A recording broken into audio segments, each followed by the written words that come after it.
ఈ చుట్టూ ఉన్న మనుషులకి మనం ఎట్లా ఉండాలి? చెవిటి వాళ్ళలాగా ఉండాలి. ఎట్లా ఉండాలి? చెవిటి వాళ్ళలాగా ఉండాలి. అప్పుడు ముందుకు ఎదుగుతాం.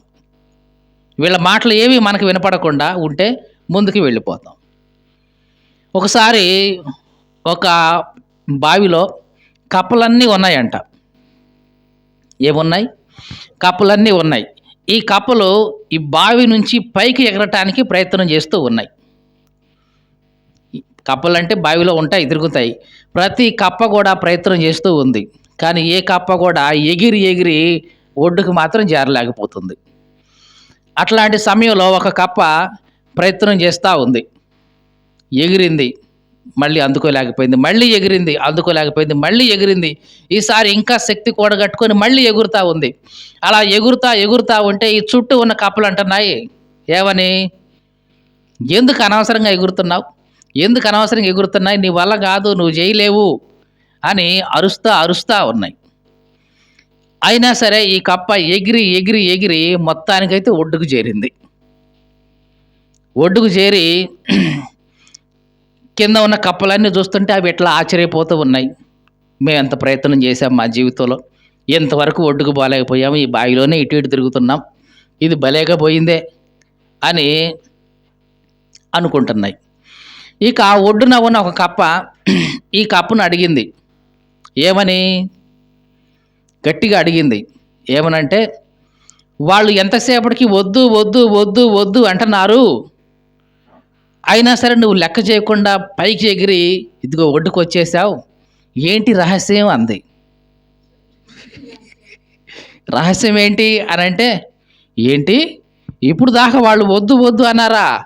ఊరే ఇట్టా అంటే ఎక్కువ నన్ను ఎంకరేజ్ చేస్తున్నాను అనుకుంటున్నాను, నాకేమో సరిగ్గా వినపడదాయా, చెవుడాయా, నన్ను ఇంకా ఎక్కువ అంటున్నారేమని చెప్పేసి నేను ఉత్సాహంగా ఇంకా ఎగిరాను, అట్లాగా ఎగిరి ఇదిగో నేను ఒడ్డుకు వచ్చాను అన్న. అంటే ఈ కప్ప అట్లా ఒడ్డుకు రావడానికి కారణం ఏంటి? ఎవరైతే తను ఎన్నికలు లాగుతున్నారో వాటి విషయంలో ఈ కప్ప ఎట్లా ఉంది? చెవిటి కప్పగా ఉంది. ఒకవేళ ఆ కప్పకి బాగా వినపడి ఈ మాటలన్నీ వినపడితే ఏమై ఉండేది? అక్కడే ఉండేది.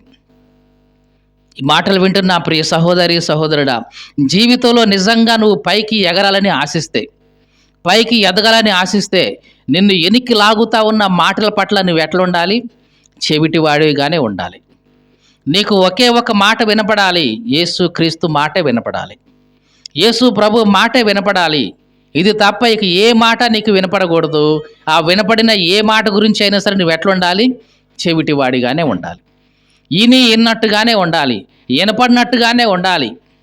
అలా ఉంటే నిజంగా నువ్వు ఎదుగుతావు. పేతురు విషయంలో ఎట్లాగే జరిగింది. యేసు ప్రభు మాట విన్నాడు. ఏమని? రా అన్నాడు యేసు ప్రభు. ఆ ఒక్క మాటే వింటున్నాడు. ఇక మిగతా మాటలన్నీ ఇక పేతురుకు పట్టలేదు. అందుకని ఇప్పుడు అడుగు తీసి సముద్రం మీద వేస్తున్నాడు. మునిగిపోలేదు.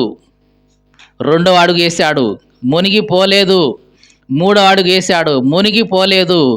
యేసు ప్రభు లాగా సముద్రం మీద నడుస్తూ ఉన్నాడు. యేసు ప్రభు మాట విని అడుగు ముందుకెయ్యి, ఎన్నడూ మునిగిపోవు. ఏ విషయంలో కూడా మునిగిపోవు.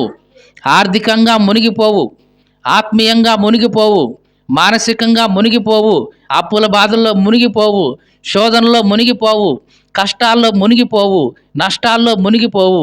అసలు ఏ విషయంలో కూడా నువ్వు మునిగిపోయే ప్రసక్తి లేనే లేదు. ఎందుకంటే నిన్ను రమ్మన్నది ఎవరు? యేసయ్య. రా అని పిలిచింది ఎవరు? యేసయ్య. ఆయన మాట విని నువ్వు అడిగేస్తున్నావు కాబట్టి నీ జీవితంలో నువ్వు మునిగిపోవు. ఏ విషయంలో కూడా మునిగిపోవు.